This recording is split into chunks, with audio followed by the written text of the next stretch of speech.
Electrek's reporter Fred is a Tesla shareholder, and he has some thoughts about Elon's compensation package. I see many people having issues voting against Elon's compensation package due to the argument that the milestones in the plan were already accomplished. Many believe it is immoral not to pay Elon his package and vote on this for anything other than the actual compensation package. Yes, morality has been brought up to me. Some see it as immoral not to give Elon $55 billion in stock. While I certainly wouldn't go that far, I do share the sentiment that the vote should be just about the compensation package. However, it is not that simple, he says. First off, if you want to stick completely to the compensation package, there's an argument that now with the knowledge from the litigation that Elon and his team came up with the compensation and the board signed up on it with little to no negotiating and without any clause related to Elon's employment / time spent on Tesla or restrictions on conflicts of interest, you can reasonably vote against it. Fred conveniently forgets the fact that Elon stated before that if he had to have a specific time amount committed to Tesla, he would have not accepted the compensation package. And possibly he would have not been at Tesla anymore. Maybe. We don't know for sure because we voted and approved the compensation package back in 2018. Although I personally wasn't a shareholder yet, I became a Tesla investor in early 2019. This certainly factors into my decision, but there's more. While I again share the sentiment that we shouldn't account for our opinion of Elon over the last 2 years into the decision, what other option do we have if we as shareholders have disagreements with the board and Elon? The board and Elon have both proven that they have no efficient feedback loop. That has been broken by Elon's social media addiction, his sycophants, and the board's too close relationship with Elon. Number 3, we also now know what Elon does after exercising shares from Tesla stock options. What did he do with his 2012 compensation package? He sold it to buy Twitter, turned it into a pay-to-play platform, and claimed that those who pay are basically donating to free speech, a complete farce. I think Fred is saying that he is against Elon Musk's political positions. So in a sense, it appears to me what he's also indirectly saying is that he does not want Elon Musk to have more power, so therefore, and I'm just implying here, maybe this is not position and maybe he's not even consciously doing so, but would you want someone who opposes your political views to have $50 more billion,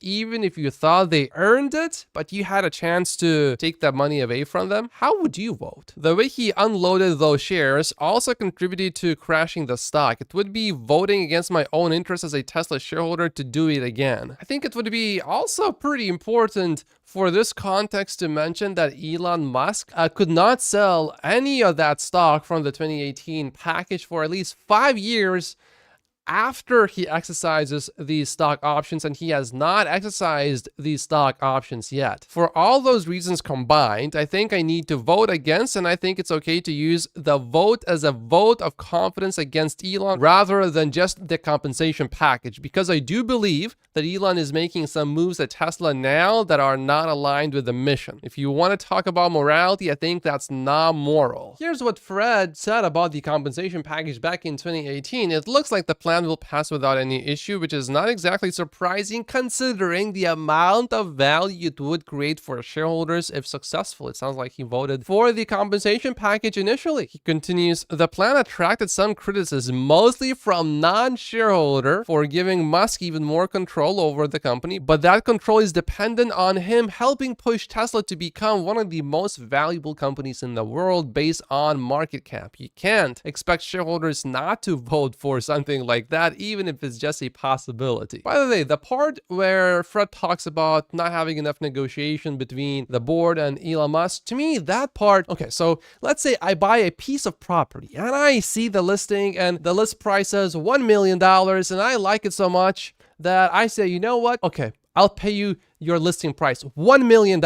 I pay for the property. Now it's my property, but a judge later, years later, comes back to me and says, oh, you did not negotiate for this property. You just paid the list price. And therefore, the buyer, we're gonna just reverse this whole thing and you don't own the property anymore. Not having enough negotiation, to me, that's weakest argument of all because the shareholders approved it. If shareholders did not approve it and there was no negotiation, okay, I can somehow see that argument to make more sense because the board is supposed to act in the best interest of shareholders. And if shareholders did not agree, okay, you can make that argument, but shareholders agreed overwhelmingly. And it was so well known that Elon Musk had a fairly close relationship with the Tesla board members. So I think Fred's arguments are fairly weak here. From what I see here is he doesn't want Elon Musk to keep leading the company and he's voting against Elon. He